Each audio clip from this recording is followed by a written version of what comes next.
Hello, my name is Emma Sorensen.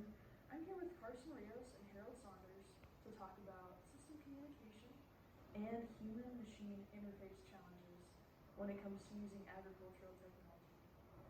It's no secret that farmers have always had their share of challenges, whether that's weeds, crop failure, the weather, the list really goes on and on. But over the past few decades, a more recent challenge that has come about has been with the introduction of precision ag technology. These tools have a lot of benefits for farmers.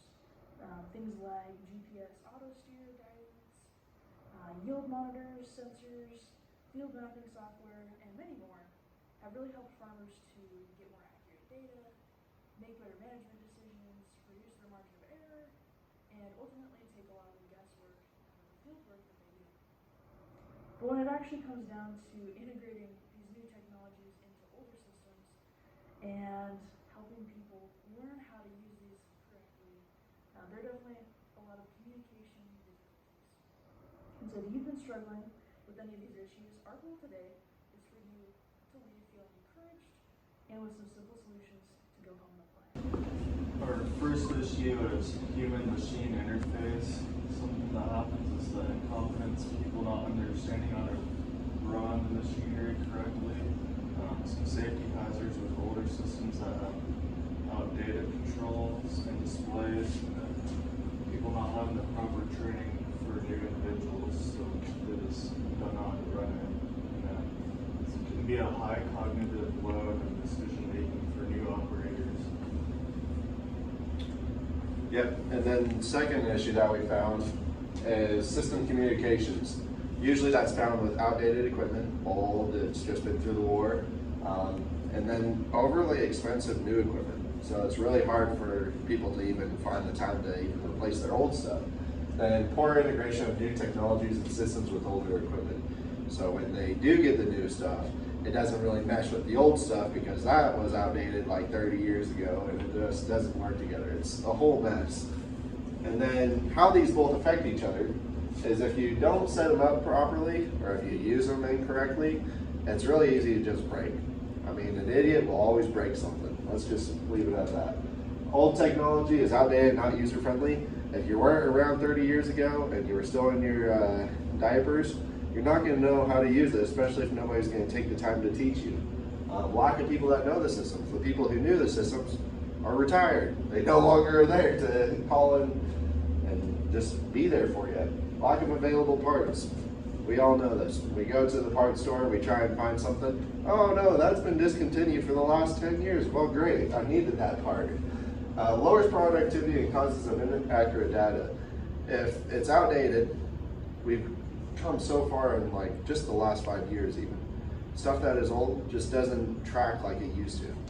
I mean, it was great for the time, but not now. We are working in such finer tolerances that stuff of the old doesn't always make the cut. And then creates avoidable safety risk. Some of that old stuff, there's issues that were there. We fixed those since then. But we can't afford the new stuff because it's too expensive, hence the safety risk. And if you pair up people who don't know what is going on with the system or hasn't been taught the safety, it's really easy for them to get hurt.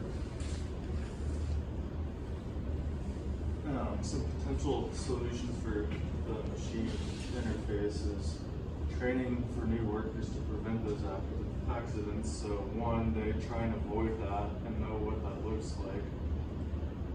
And so they avoid those mistakes, and then regular micro trainings and refreshers so that somebody who's maybe not on that equipment that very often gets a refresher so that they can just go in there and not have to be retrained completely. And then do things like reward bonuses to those operators so they're more efficient in the field. So I know some older people, they don't go into the field that accurate, and so they're gonna have to back up and then go back in, back up, go back in, and they're wasting time. And then move towards standardized displays for all equipment so that it's easier to go from equipment to equipment. So some examples of some solutions. One that we've been taught about recently is the operating operator training through John Deere. They have offered training solutions for people who are not as familiar with the field or are just barely getting into it. They show that there is much better efficiency, there's less breakdowns because people actually know what's going on. Now, of course, there's the unavoidable ones like just normal machine failure, but when it comes to the human to machine interference, the humans are much better equipped and a lot better at being able to be efficient, know what to do to not break something, therefore saving you time and money. And then with the command center, it's a lot easier for the owner to be able to keep track of everything and make sure everything is working as it's supposed to. There are also some incentives that have been put out there, such as custom cutters. They're able to have incentive to go out and try better or be able to work together better. On track, you know, if you're on track, you can get done earlier. You can spend 2 weeks down in the Bahamas if you're on time, or if you're ahead of time. And then with better communication, hey, who doesn't like communication? We all say when it's terrible, it's hard to keep going. It really is. If you don't communicate or things aren't communicating and working together, you can't move forward.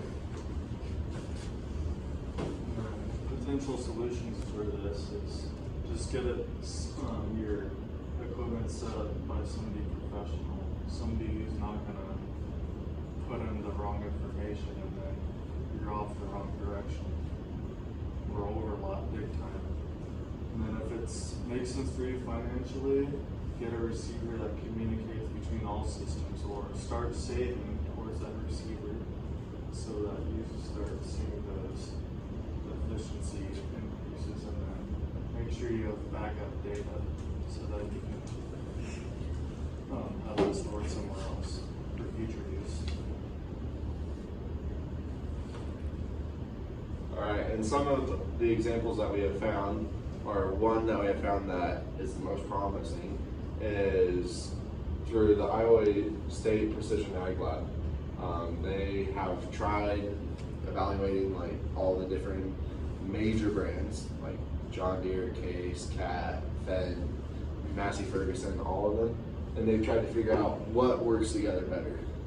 And then getting the systems calibrated professionally, not just you going out and looking at the manual without any training and be like, oh, I think it's this screw when it really wasn't that screw. Getting that done professionally shows significant better results than trying to go and flub your way through it. Now, of course, if you're trained, great. In fact, we highly advise you to do that. But sometimes that's not always available. So having somebody who is professional do it helps a ton. And then most of the problems came from just not doing it right. Improper wires, incorrect implement profiles, so many things. But just by taking the time to have somebody professional do it, make sure it was done correctly, or training yourself to do it by that professional, helps in reduce those failures by 70%, which is a big number. Thank you so much for joining us today. As we've discussed, there are definitely some big communication challenges when it comes to integrating systems and between the people using those systems. But there is hope. It can be done. It's definitely an exciting time to be in agriculture as new options roll out for farmers to be more productive, more profitable, and keep moving forward. We hope that you can take away some new ideas from today to go home and apply.